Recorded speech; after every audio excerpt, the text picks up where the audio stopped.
In the heart of the city, where the night comes alive, DJ Lady Loy spins, making the world thrive. With a smile and a beat, she's ready. Yes, I'm DJ Lady Loy, and I have Dissector Selector in the studio, and we're going to be talking about ChatGPT and its impact on musicians. Now, what is ChatGPT? Well, it interacts in a conversational way and is trained to follow an instruction in a prompt and provide a detailed response. Now, what is that in plain English, you might ask? Well, what ChatGPT does, it garners all the elements of the most popular songs that have ever played throughout time, and it extracts features, sounds and ingredients from those songs that it feels will appeal to the listening ear, and then it creates an AI song based on the instructions that whoever it wants to create the song, it just creates it for them. So all they've got to do is say, I want a song about a house in the prairie, and I met a woman in a red dress, and I want it to a reggae genre, and it does it. So what you're listening to now is ChatGPT. This song that's playing, this introduction or jingle, whatever you want to call it.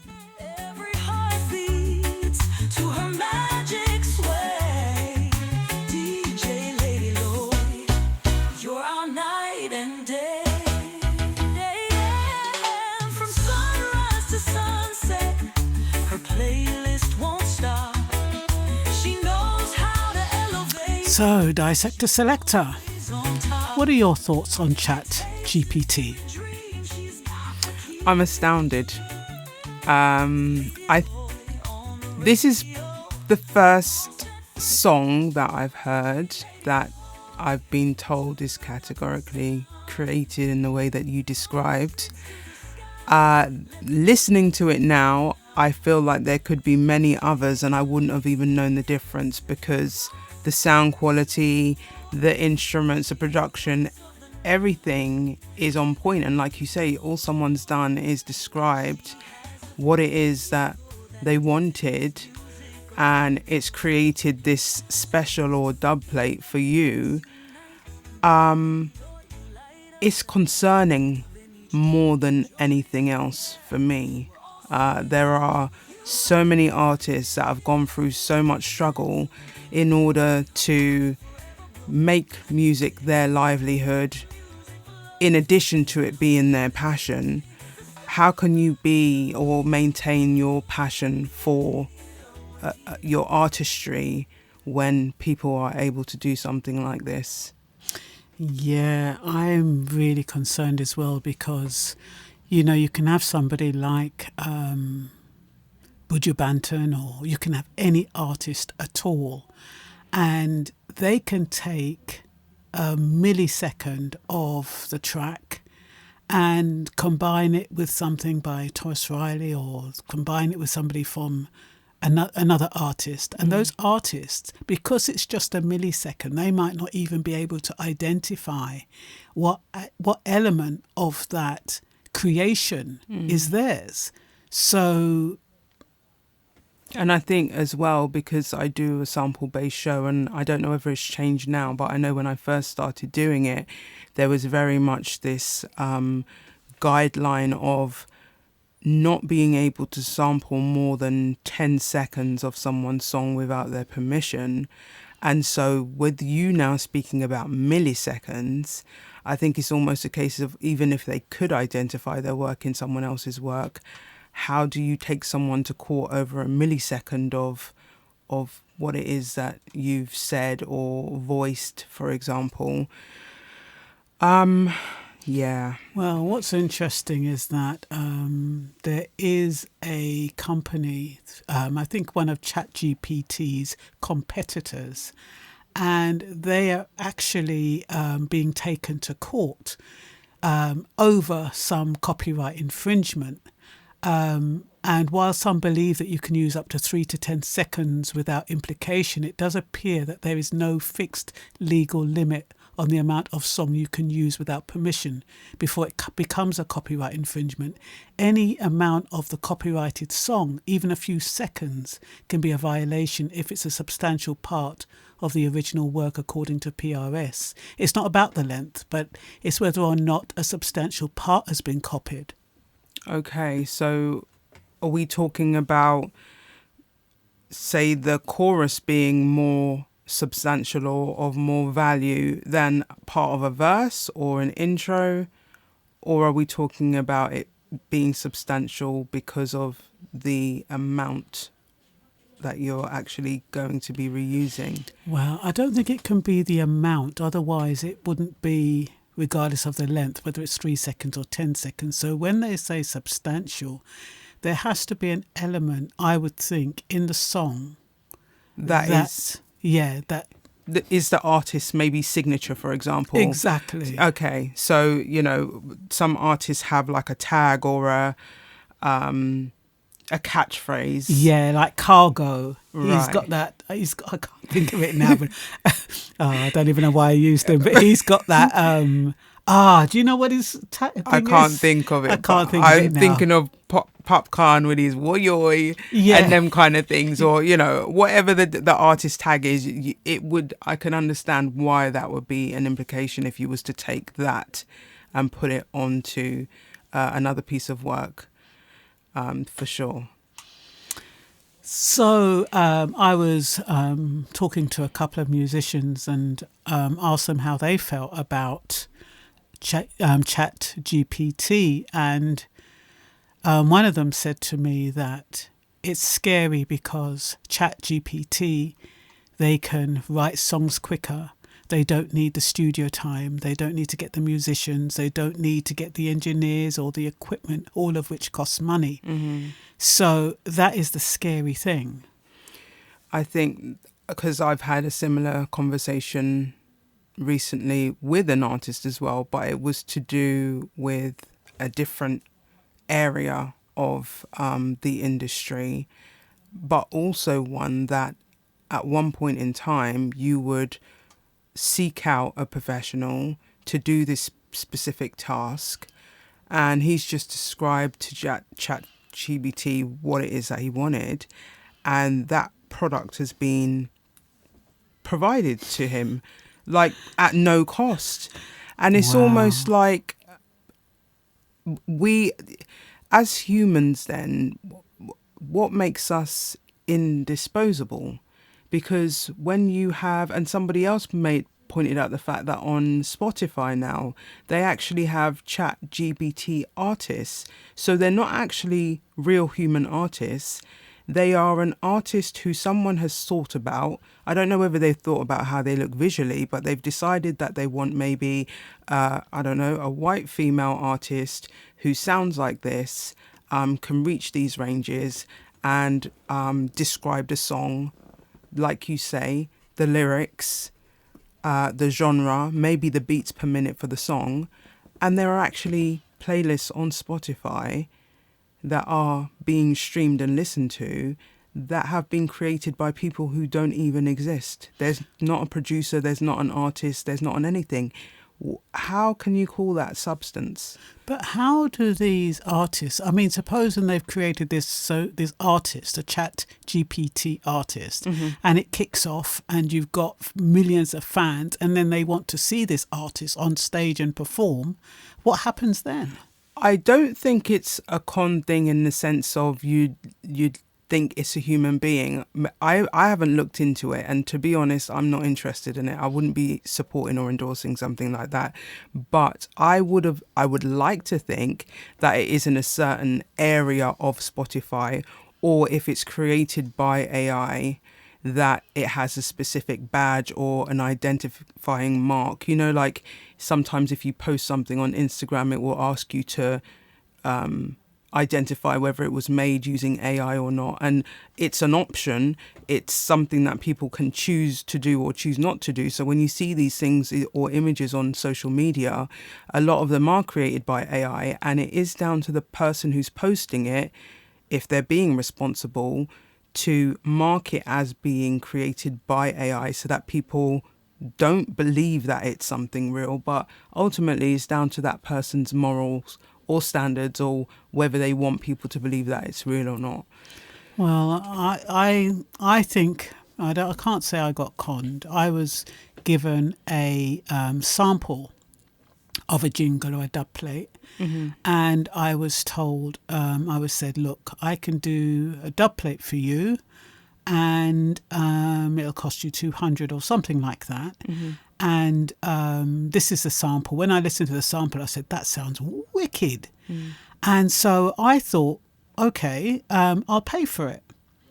At that time, that person didn't say it was AI. They didn't say how they were going to produce the dub plate. I just thought that they knew someone who was going to create it.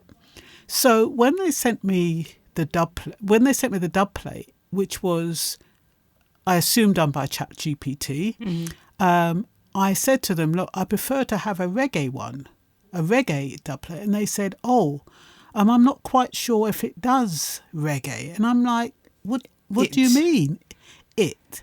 And they kind of said, I'll go away and see what I can do. And let me just show you what they came up with. Okay. Let me just show you what they came up with. I think this is the one.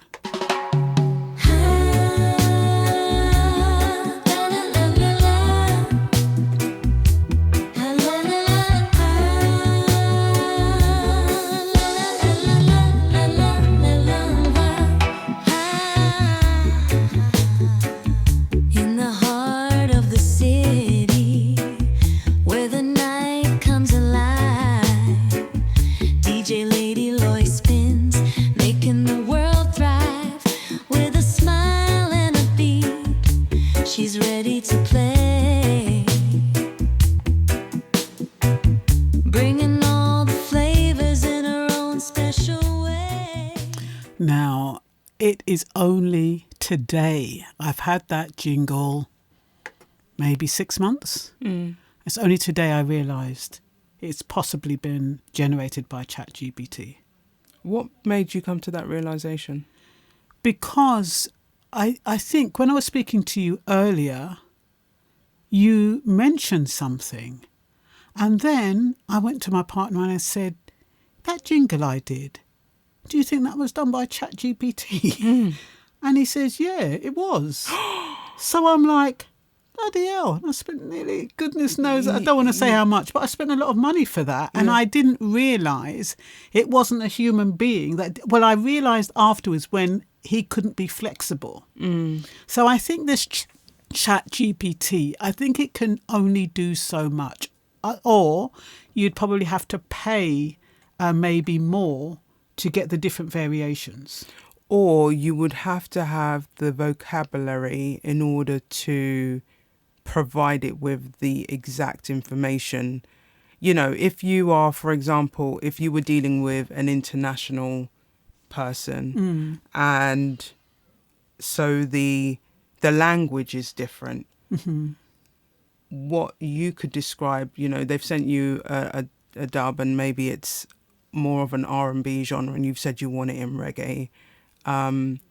He's then having to go back and articulate the changes or whatever. So it could be a breakdown in communication, but ultimately this is where the issue lies when, okay, if you are using this for your personal benefit, that's one thing, but to monetize off of it when you could have sat there and done that yourself. Well, that's just it. Because even though I didn't get one with music attached to it, I've since seen how you can, I mean, they're still monetizing, but I've since seen how you can get jingles with music behind it.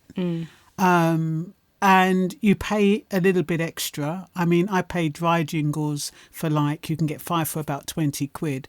But I did see that you can get music behind some jingles for like 35 to £50. But it's Okay. still a lot less. Yeah. So, and me being creative, and I'm sure yourself, we probably could get ChatGPT. I hear it's free, but it's got some features that you need to pay for some advanced capabilities. But apparently it's got ChatGPT 4, but you may be restricted to ChatGPT 3.5 at times. But it's a kind of a program. I think if you pay a little bit extra, you can do more with it. And I'm guessing that little bit extra is nowhere near the amount that you would actually spend on a dub or a jingle for that matter. Exactly. I think the advantage of a dub is, for me, that was fine because it's for the radio. But I think the whole point of a dub is having the genuine artist. 100%. You know, otherwise it's not called a dub, really. No. And, even, when you go think about clashes and stuff, and they talk about splices where, a sound might get a dub and splice their name into it to try and make it look like it's an original kind of thing. Like the amount of fire shut, I won't say the other word, but the amount of ridicule and cussing and carrying on that would go on if that was even attempted. But nobody speaks about this, and I don't feel like it will be something that will be met with as much uproar as somebody with a spliced dub. This is disgusting. I don't think too many people know about it, or if they know about it, like I'd heard of ChatGPT. My partner's always talking about these things, and because he talks about, I kind of blew it off, and I didn't really think about it. I thought, oh well, it's got nothing to do with me. It's got nothing to do with my music. Therefore, I'm not really interested. But now, as a DJ, and I realise the implications. And I mean, if you hadn't mentioned it, and I'm sure there's many out there who do not realise the implications of ChatGPT, and like me, they might have just heard about it and blown it off, and they do not realise how it can impact their career. Really. Well, the flip side is they know about it and they're using it, and they prefer not to share the fact because it then means that, the work that it seems like they're doing, they're not actually doing. Yeah, that's a point. Which was a concern when we had this discussion about this show, because there are people who aren't aware of this tool, as it were. And, does it mean that on listening to this, people will then feel like, oh, I'm going to jump on that bandwagon? But your point was people are going to find out about it eventually anyway. Yeah. And I think it's about having a really open discussion as to why this is necessary. That when you mentioned only being aware of it through talks with your partner, I became aware of it a few months back, but not in this capacity. And like yourself, because it wasn't in this capacity, I didn't even think about it. But I needed to write a letter, and I'd asked a friend of mine to help me. Well, I'd written it, but asked him to read through it and and he was like, why did you even use that? Why did you even bother to write all that? I use ChatGPT for work. And I'm like, what? Yeah. What is that? And, I won't go into his profession, but a lot of it involves letter writing.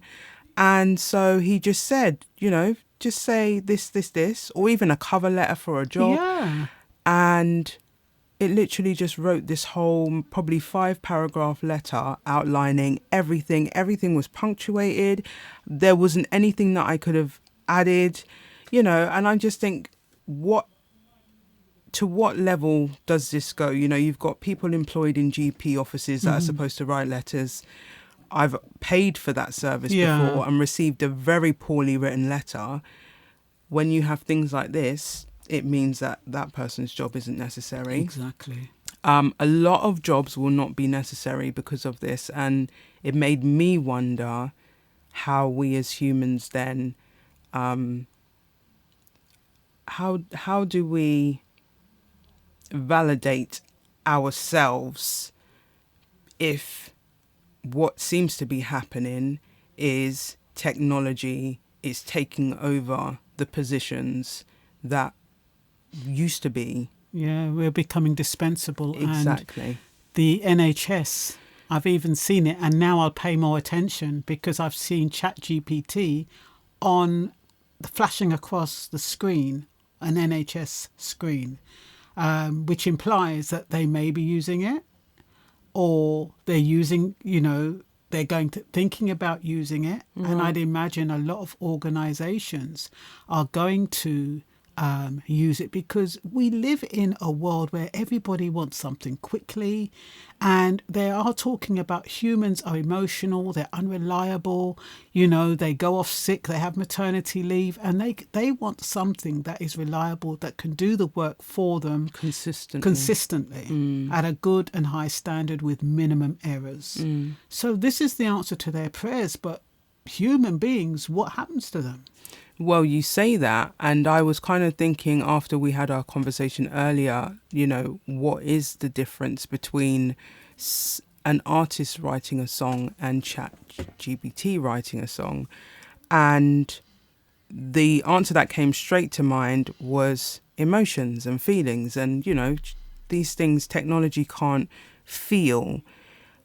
But then when I thought about it more deeply, and it was a bit of a weird one, I came to the realization that over the past few years, we have almost been conditioned to feel less and less, and to be less connected with each other. So if the only difference between a song that ChatGPT is going to write and that an artist is going to write is that the artist is a human being that has emotions, what happens when that artist isn't a feeling soul, or has been so brainwashed by social media and wanting likes and all the rest of it that they don't actually have that emotional intelligence to provide us with something that we can truly relate to, versus potentially what the computer could do. As you say that, I don't like violent movies. And the reason I thought it was that I didn't actually like violent movies. I don't, but I thought it was actually the violence that I was afraid of. What I realized, it was the actual music that creates that suspense. And so the music contains, in my mind, emotion, or it has a way of evoking emotion. So if ChatGPT can evoke emotion like humans can, then we have a problem. When I heard that jingle, I thought, what a lovely jingle. Did it touch me inside? I think it surprised me, because I thought it was actually a human being, to be honest. But I don't know if it touched my emotion. People who hear it, they say, wow, it's amazing. But is there that connection? I get what you mean, and I think even listening to it after the fact, when you realise how it's created, I think for most people, if there was a connection before, that kind of gets dulled. Yeah. Because it isn't somebody who's sat down and thought about you and the work that you do. I know a very talented artist who I've actually... Yes. Can we say the name? I think give respect where it's due. JJ Born to Sing. I once gifted Lady Loy a dub for her birthday, and I was put in contact with this artist by another DJ, and I was playing his songs. And when we were talking, he says, I write songs and blah, blah, blah. And I said to him, my mum's birthday's coming up and I'd like to give her something different. He said, okay, I'm going to write her a dub. Just tell me a few things about her. And I sent him a few bullet points. And what he sent back was just amazing, remarkable. Like literally, ChatGPT were in one him. He ain't got. Listen, he's a human form for real. There ain't no GBT that's got anything on JJ Born to Sing. Like writing ability, and to know that that's somebody who's taken an interest in the individual. And I'm not saying like all artists do that, but you can't touch that, and that then creates a connection. And then from that, you then start listening to that artist's music and supporting that artist, and that then, you know, gets us all ticking over and all supporting each other and being appreciative of each other. This is just creating division. That's all it's doing. You'll have some that will be completely for it because it's the easy thing to do, and some who will be completely against it. And I can see why, because it's going to affect people's livelihoods. Well, it definitely will affect people's livelihoods because, you know, they'll become dispensable, so to speak. I mean, supposing maybe not a producer, but these, well, call them producers for want of, or music companies. If, you know, you've got artists that keep asking them for more and more money, and they feel as though, okay, they haven't put that much into the song. I mean, unless you're actually an artist yourself, the people do not know the work that is involved in making a song. So if they can get something cheap and it's high quality, they're going to say, you know, why are we going to be paying him all these royalties and all this stuff when we can get it on GPT? And it's people just want to listen to something. I don't think it's going to work, to be honest. I don't think it can work, because as much as GPT is easy, people are connected to people. They are, but when I think about the songs that I am most moved by, they come from, I'm moved because of the relatability. And so it's either an experience that I've had or something that I've seen someone else go through. And so that song will move me. If I know what moves me as an individual, and I'm able to say to ChatGPT, write a song about blah, blah, blah. And that's what I was saying. It's about your level. I mean, I've never used it, but I'm guessing that the more descriptive you are able to be, and the more, even if it's an emotional person speaking to it, it's then going to create something even better, I would have thought, because it's going to give you what you're describing. So if you are a descriptive person, and if you are able to articulate every single little, I mean, even listening to that song that you played last, while it was playing, I was thinking, okay, so you got drums in there, you got guitar, you got all these elements that have gone into that. There's musicians now that aren't going to be paid because this GPT's just done all of that. Let me just break it up a little bit and play this before a very, very short break. ChatGPT.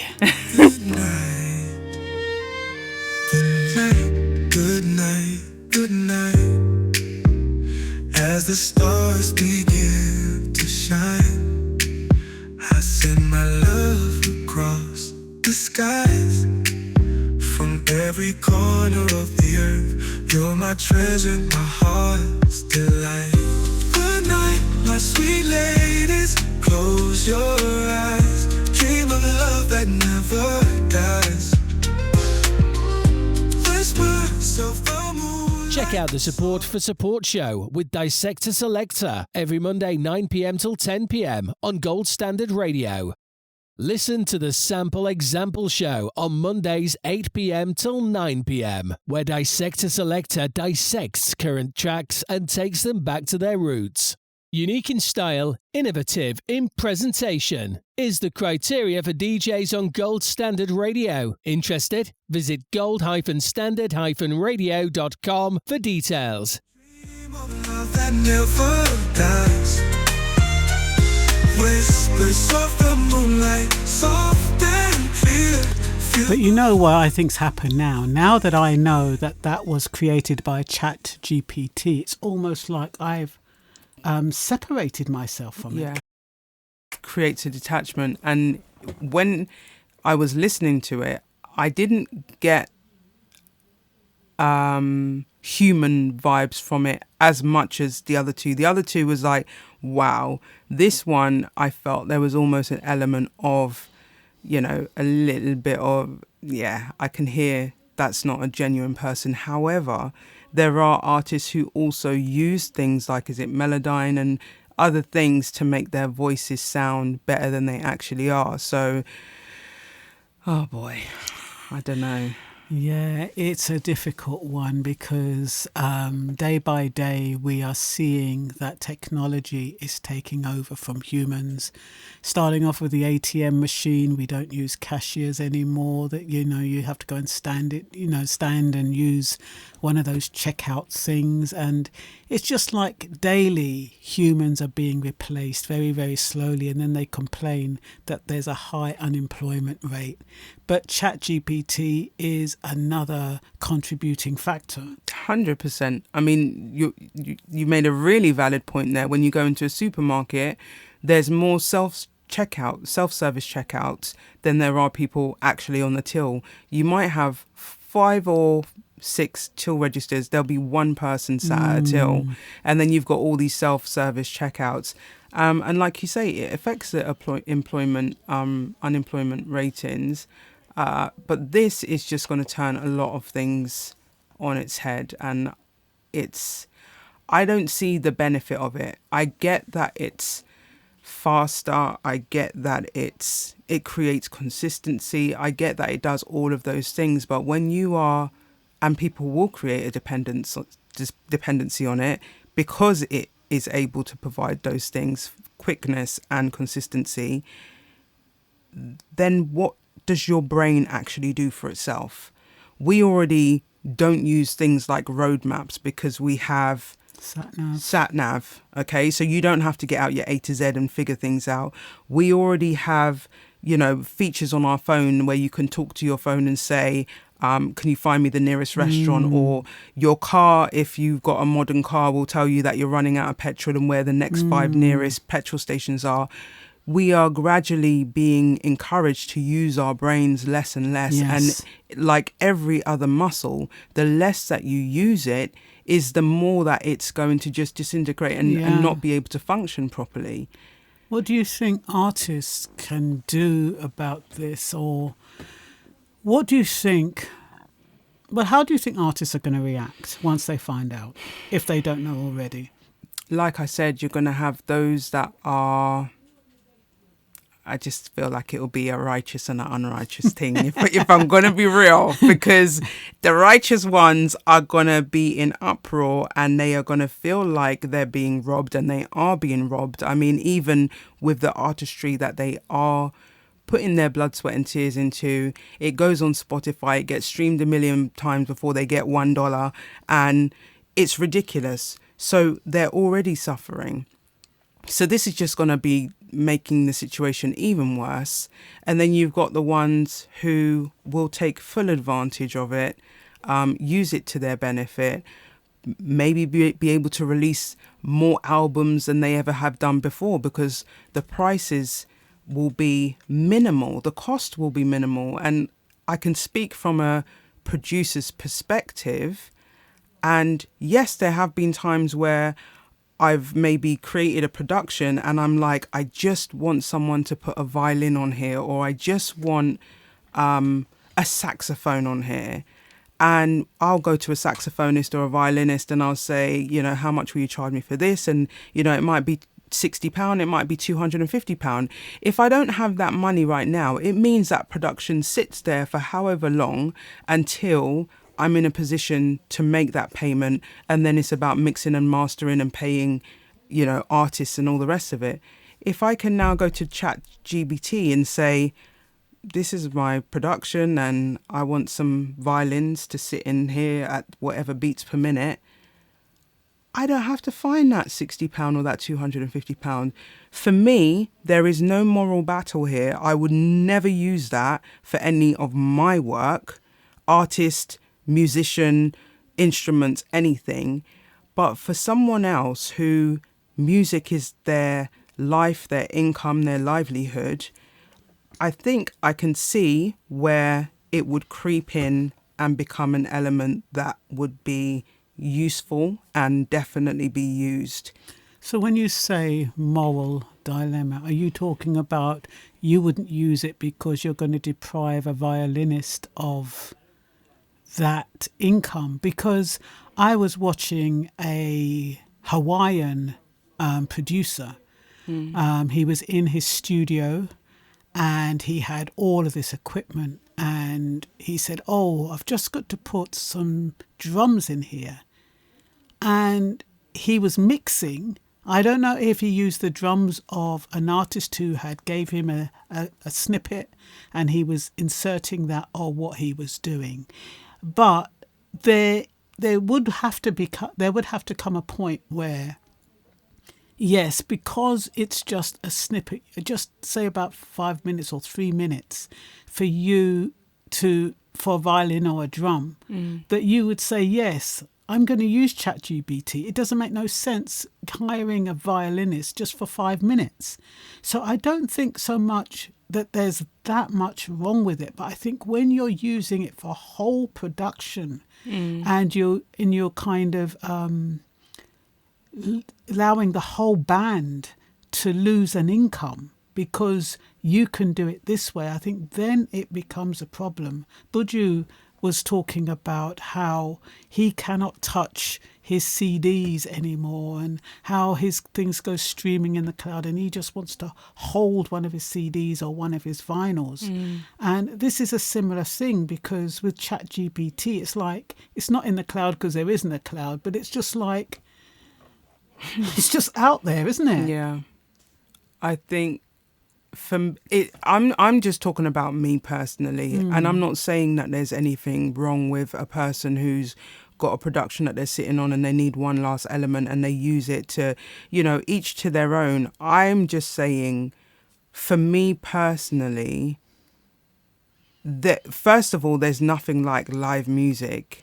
And so to have the privilege of sitting in a studio and seeing musicians work and the conversations that happen surrounding the production and who's giving advice to somebody else, it isn't just about people playing music.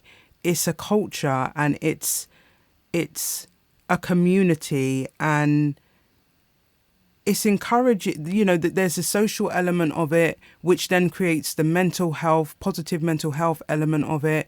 You got a man who's doing guitars and they're playing a rhythm a certain way, and a next musician might say, "Oh, try this," and blah, blah, blah.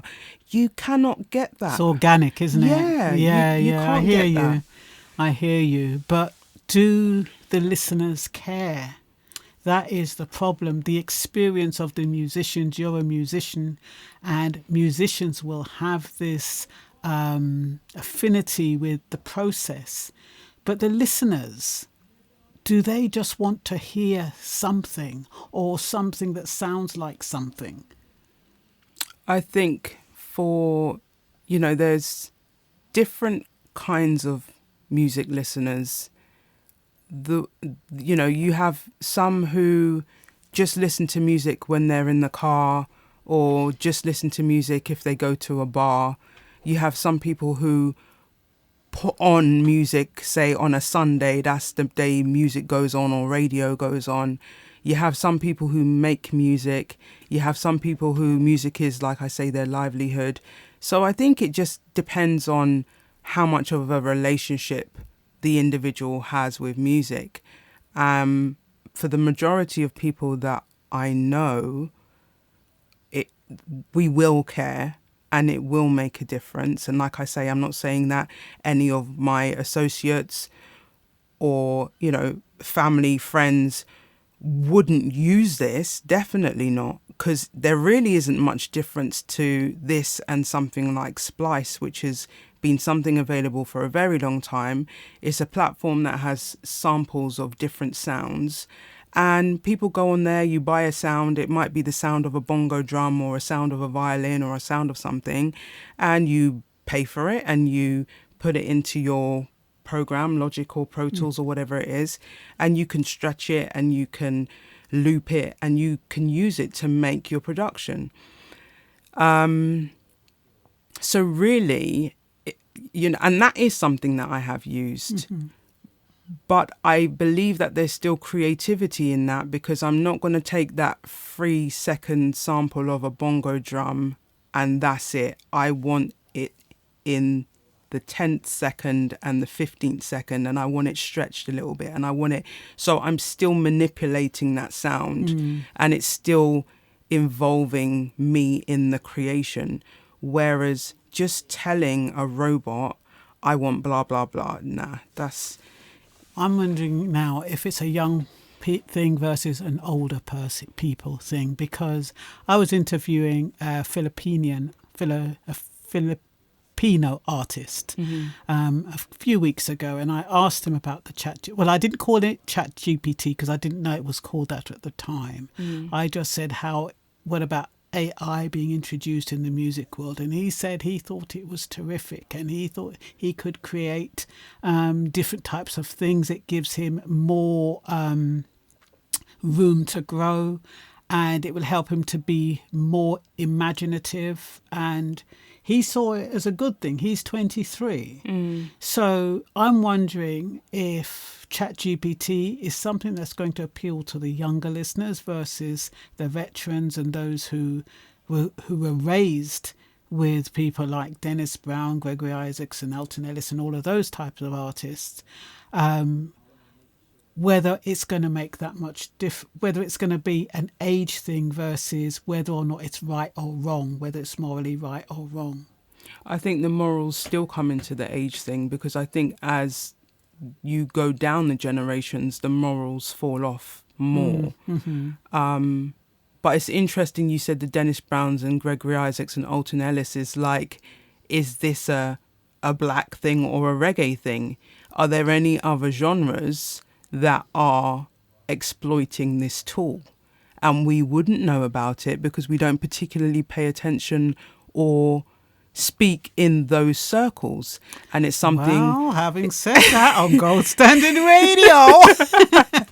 That's very true. It is a very diverse radio station. And if you are just tuning in, this is Gold Standard Radio with Lady Loy and Dissector Selector. We are dissecting right now. But... you know, I think maybe in other genres, it may even be less obvious, because would be, with our tone and presentation and, you know, reggae is a vibrational thing, and that's not something that ChatGPT can replicate. I don't believe. You can come close, but... a computer can't do that. Let me ask you a question. What is fusion?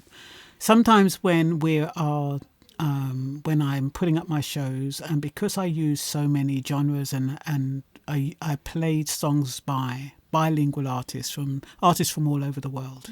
That's on Roller Coaster Show, Saturdays, 7 till 9. They have an option to use either reggae fusion or Latin fusion or any fusion. And I was wondering, do you think ChatGPT would fit into that category? Or do you know what fusion is? I'm guessing it's like a combination of like more than one genre. And so the question may then be, is ChatGPT a genre? Oh, yeah. That's a point. Could it be considered a genre? And if that is the case, which is a really good point, if that is the case, then fine. I am fine with it, because that is then an identifying mark. However, if it's categorized as a genre, or if that does happen, then it needs to be a case where it is categorically labeled as that. And it's not a case of, with social media, if you are posting a picture, like I said earlier, on Instagram, it's down to that individual to label it as created by AI. I feel like if you want to create a ChatGPT genre, and you know when you go on Spotify or when you're purchasing the music or listening to it, this was created by ChatGPT, fine. Because then it means that those who are using it and it's obvious to the listeners what has happened and how much craftsmanship has been put into it and how much hasn't. And so the genuine artists will get the ratings that they deserve for the genuine article. I think that would be a good way to go on. Well, apparently, ChatGPT is not a genre. Well, fire for that. I'm not down. Is this understanding that ChatGPT is a tool, not a genre? It is important for appreciating its capabilities and limitations. It also helps in understanding how AI can be used in creative fields. So it bypasses all of that, and you can't call it a genre. So no, I think that this is where this conversation needs to go, and this is what needs to happen. Artists, we need to petition. Like that's just problem solving right there. yeah, Allow or force make ChatGPT a genre. Case closed. but the thing is, because it has such wide functionalities, like you said, it can write a letter, and it can do all other kinds of things that's unrelated to music. How could you make it a genre? I feel like when it comes to music, it should definitely be a genre. Anyone who's used it to create music, you know, if technology can do all this stuff, it should certainly be able to differentiate between who's used it and who hasn't, number one. And number two, fire bun for all the lazy people who are using it to write letters and fill in forms and do things that your brain should be making you do. Yes, have something on it that, you know, even You if don't get the credit for somebody else's work because that's Exactly. what's happening. Exactly. It's like fraud. It's like it's not fraud. It's not forgery. Is it fraud? It is almost fraud like because fraud. you're passing off someone else's or something else's work as your own. Now, I'm saying to, you know, label it or, you know, make it visible that somebody has used ChatGPT to create a letter. And I have been told that there are elements of the way it writes letters that are obvious that you've used it, for example. However, if I needed guidance writing a letter and I said to ChatGPT, I need a letter to, I don't know, my landlord to say, you know, there's rats in the attic and blah, blah, blah. And I don't want to sound like I'm being a pain, but, you know, I need everything covered. And it writes it for me. And I use that as a guidance or some structure to then formulate a letter of my own. That's different. And so I feel for the lazies who just want to have something else do the work that their brain should be doing, and there would be no benefit from that because, like I said, you're using that muscle less and less. Yeah. Make it apparent. Just make it apparent. I use Otherwise, it's GPT. deceptive. Yeah, Yeah, it's it is. deceptive. It's deception. And I think you've hit the nail on the head because this is deception. If people don't know that it exists, if you're not selling a product like the person who sold me that dub plate, they should have said, look, this is ChatGPT. I might have said, what is ChatGPT? And they might have said, well, it's a system that can create a dub plate for you. It's not actually people that are singing the song for you. And then you'd have to question, okay, if that is the case, you can't charge that amount of money for it because nobody's taking the time. You're taking a little while to put the words together, but anybody who goes on my website can find out anything about me. So it's not a big deal. You know what I mean? It's not like he asked me and said, Myrna, you know, what do you want me to say? Or he just came up with it. And I was shocked that it actually incorporated what I do because I hadn't said anything to him about what I wanted in that song.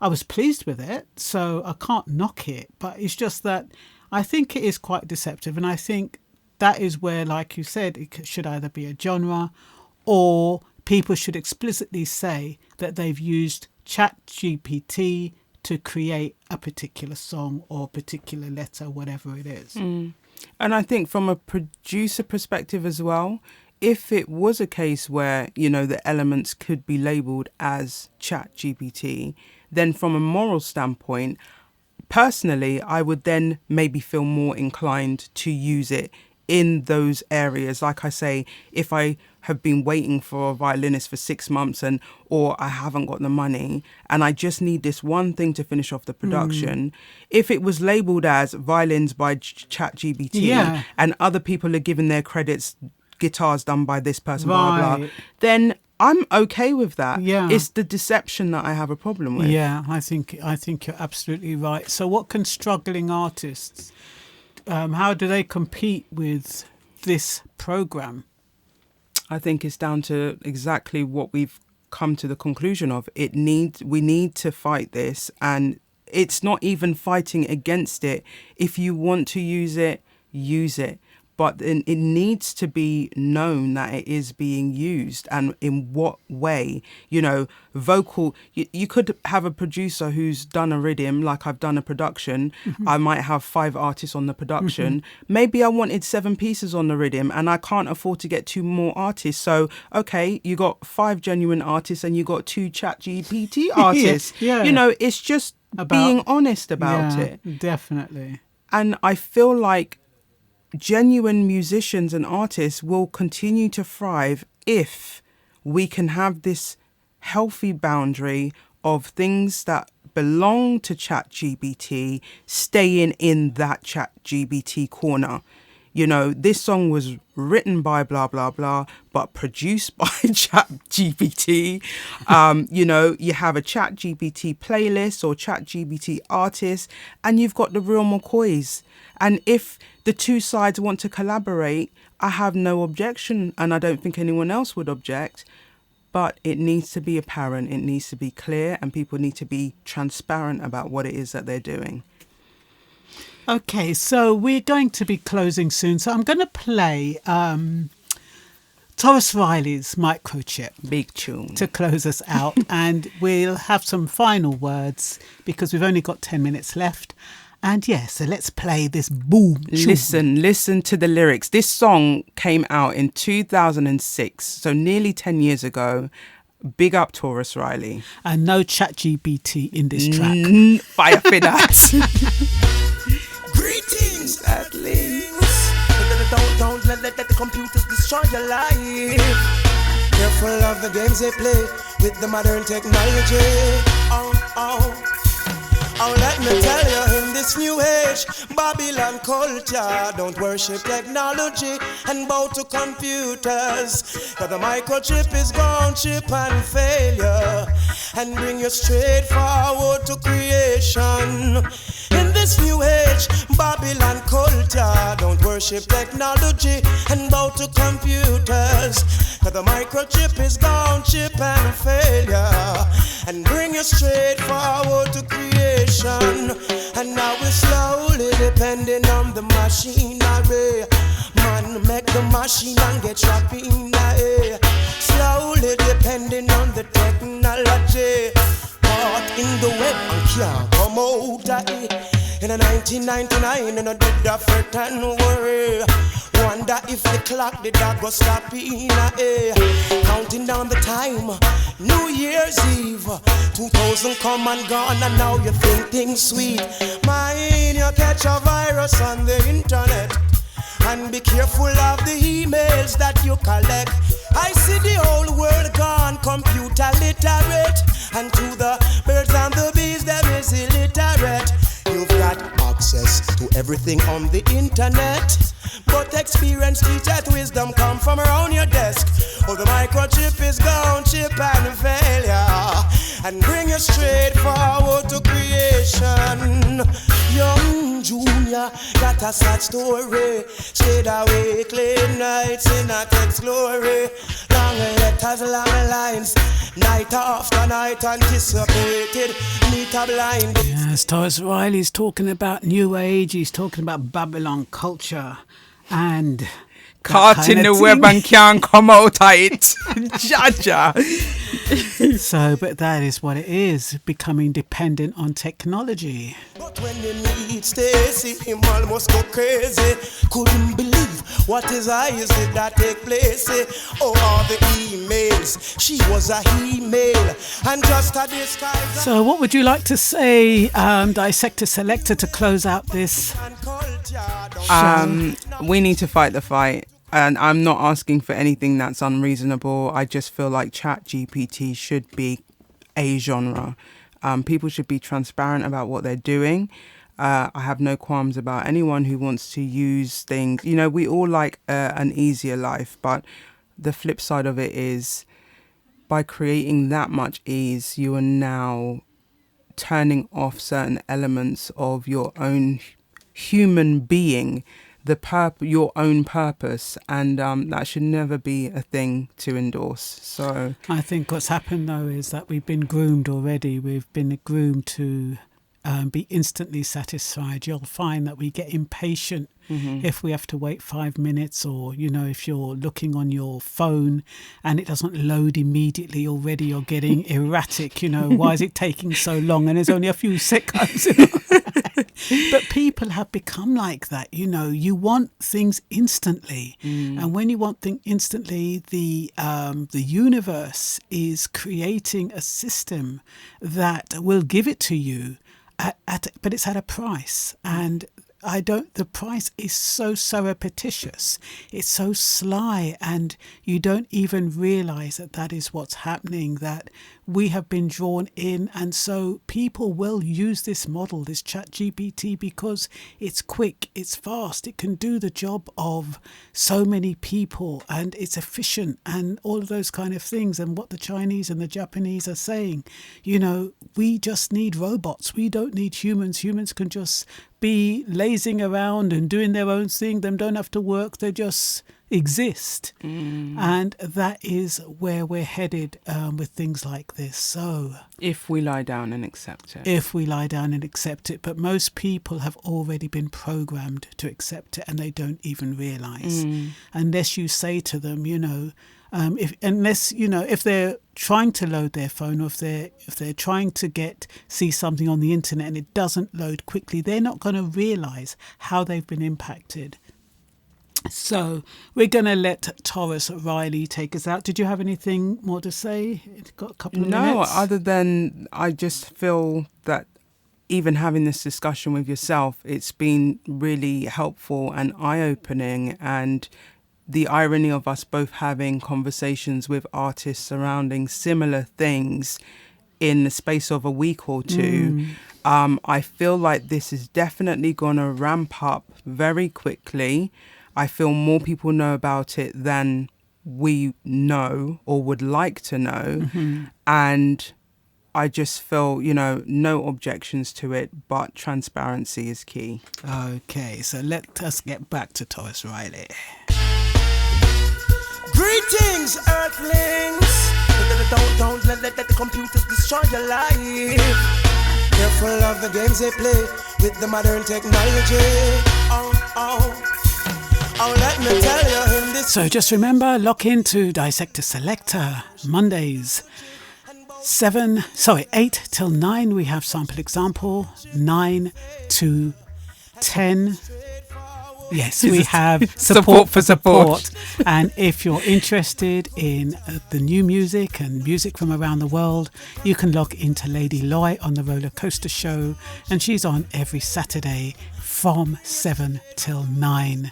We also have Selector. He's on Wednesdays. If you like a little bit of peace and quiet, he has a nice slow soul jam and some doo-wop. He's on 8 till 10 on Wednesdays. So, and don't forget, we also have presenter Paige. We do. And she's on Saturdays, and that is 5 till 6. And she's our youngest presenter on the radio, and she reviews books. And yes, very interesting hour. If you've got any children who are book readers, please encourage them to lock themselves in. Oh, and after the book, we have the Us and Them show. Them and Us. Them and Us, which is from 6 till 7. And like I said, you have Lady Loy from 7 till 8. So I hope you've enjoyed this eye-opening discussion. And yes, for more of this, just lock into Sample Example or Support for Support show with Dissector Selector. Nights in a text glory, long letters, long lines, night after night anticipated, meet a blind date Stacy, full of anxiety and butterflies in belly. He wanted to make a first impression, a real memory. So the morning of the day that man arrived, rise early. Got to get prepared, looking fresh and ready. But when you need stay. You have now come to the end of this show. Thank you for listening to Gold Standard Radio.